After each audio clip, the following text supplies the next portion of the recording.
Just want to let you lot know that if you're watching this clip on the Fozcast YouTube channel, the full episode is now available to watch exclusively on Spotify, and it's free. Come on. Gary O'Neill just got sacked yesterday, Robbo, and Darren Moore got sacked yesterday as well. Yeah. What has football come to, mate? What has it come to when managers who have done incredible last season wake up the next morning and they're sacked? Baffling. I don't get it. I honestly don't get football anymore. No. With the job that you can do, to then all of a sudden get the sack, I don't know where it's going. Surely this worries you, right? So sorry, just to put a bit of context around this. Robbo, you are currently the Millwall coach. You're a coach at Millwall, right, in the Championship. How hard must that be, right, if you're working in that environment, to know that literally you can wake up the next day and boom, you're gone? You understand it if results are not going your way and things are going a little bit downhill, so you can understand that. If they're not going your way, Well, I just said to you, Robert, like you said, oh, Darren Moore got sacked. I went, huh? They got promoted, right? Yes. Yeah. One of the best comebacks you'll ever see as well. Ever see in the playoffs. That is one of the best comebacks I think I've ever watched. And you've been sacked. So, both of you then. I've got to ask both of you then. So there must be more to this. There's got to be. There's got to be reasonings behind for the decision to be made. But it's... What he's just done is an incredible feat for anything in football. Yeah. I don't, like you say, I've never seen anything like it. Yeah. You're losing 4-0 in the first leg and everyone's written you off. You've got a fan ripping his ticket up on social media. Now, you regret that though, mate, don't you? Because you went through to the playoff final and won. Yeah. But football's going crazy. I just don't know. It baffles me. This is a bit for me, Robbo, that just makes me think, do you know what, getting into football after I've been a footballer, it's not for me. I don't think I could live with that uncertainty.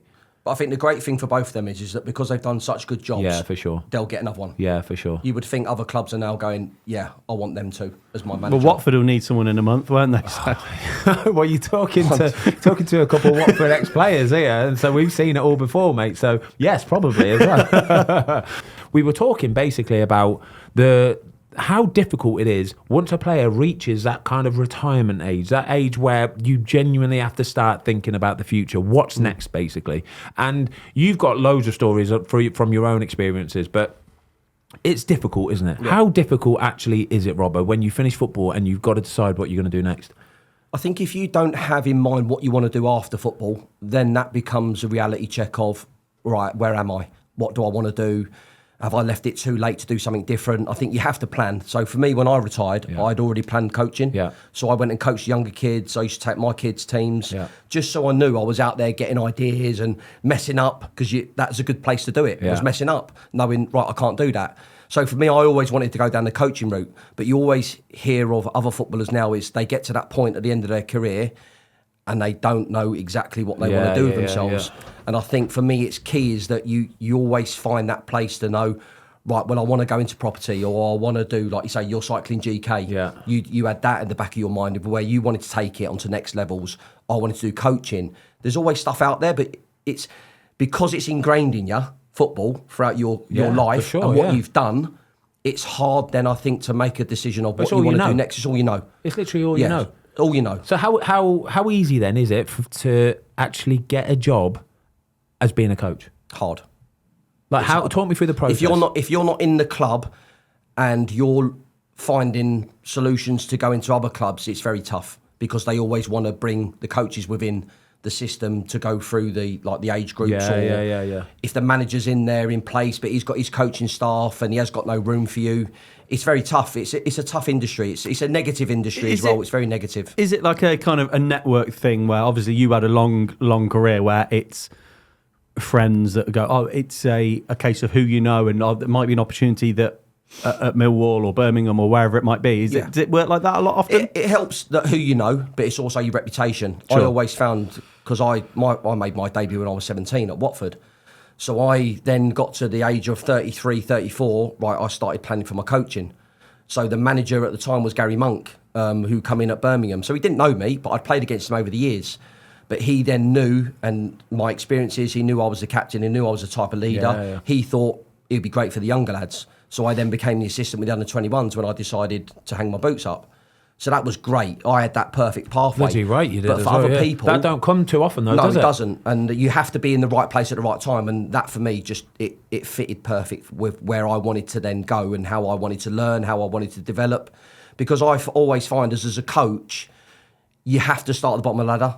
For me, it's that's I did it as a footballer. I had to start at the bottom of the ladder and work my way up to where I wanted to get to. Yeah. So now as a coach, you have to do the same, because if you're thrown at the deep end, you become, oh God, where do I go? What do I do? It's a really interesting point, actually. And I was speaking to somebody recently about it, and they kind of argued the opposite and said, if you're one of these players like a Lampard or Gerrard, someone like that, for example, Yeah. and they say, do your apprenticeship and go in League One, Championship. I know Frank Lampard did, but League Two, for example, something like that. Someone said to me, but if that first job doesn't go well in League Two, they're struggling. done. Yeah. They're done. you're So actually, if you do get offered a really good Championship team or Premier League team, surely they have that kind of level of player. Surely they have to take that job, don't they?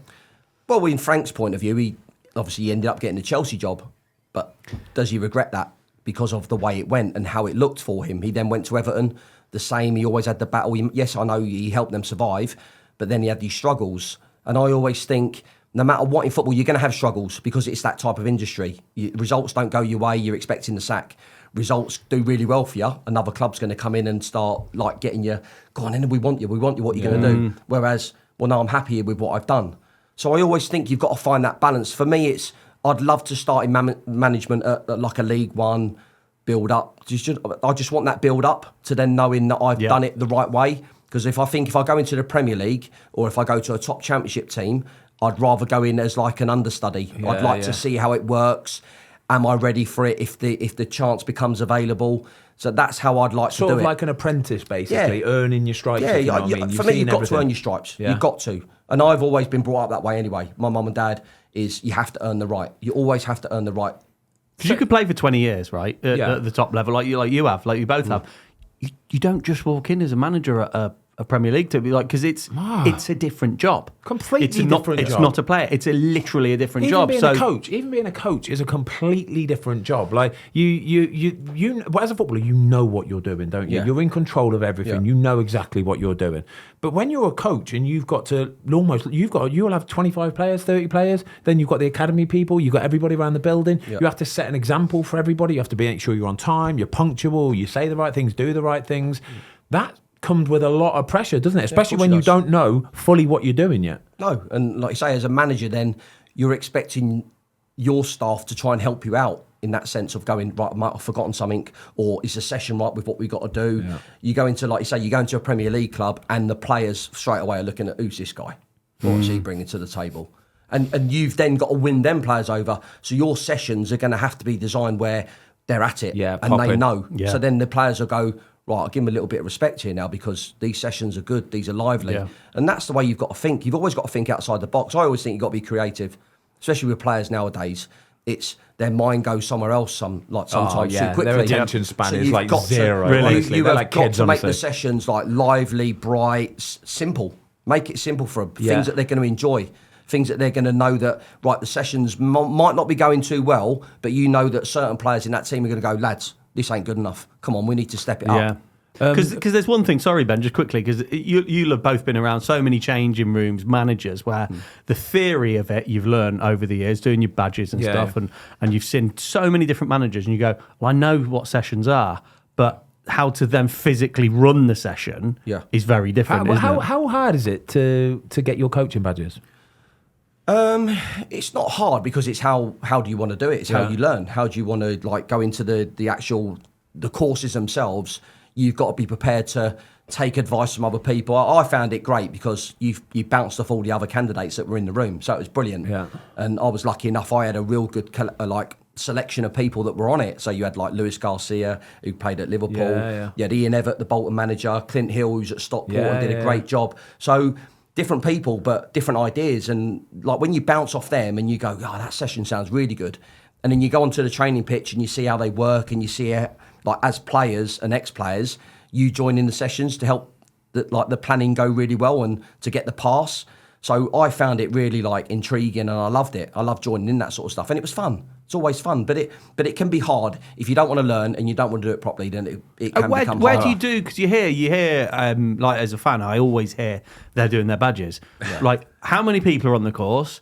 Where do they do them? How long do they go? How long do they take? take? Yeah, it varies. So in England, obviously, it's a little bit longer. I did mine in Northern Ireland because there was only 20. Whereas you get bigger groups, and I always find the bigger groups, it's harder to sort of pick things up or learn just because there's too many people. If you've got a smaller group, then it becomes easier. So you feed off them, and you like you say, you take in more when the sessions are going on, especially in like the rooms and the psychology you're learning of the game, and like the money you learn about, like the ownerships and how money's spent. And so you learn the business like, model, like things that you never learned as a player, because obviously that was always behind closed doors. But now when you're on the coaching side of it, you learn so many different things. There's so many more things at play, though, isn't there? You got to think like every single player is a human being. Then you've got to think of the economics behind it all. He's on high wages, so he might have a clause in his contract where he can't necessarily play next week because then something else gets activated. You need to be kept abreast of all of this, especially if you're a manager as well. Because when you've got an owner coming downstairs and going, he's not going to be available on Saturday, by the way, because if he plays one more game, he gets a bonus of £250,000 or something like that. It triggers another year in his contract. Another year in his contract, for example. Yeah. That sort of stuff is commonplace, isn't it? And that's a bit about this. So being a manager, honestly, oh god, you'd just be stressed all the time because you have got about 1,000 things to think of every single day.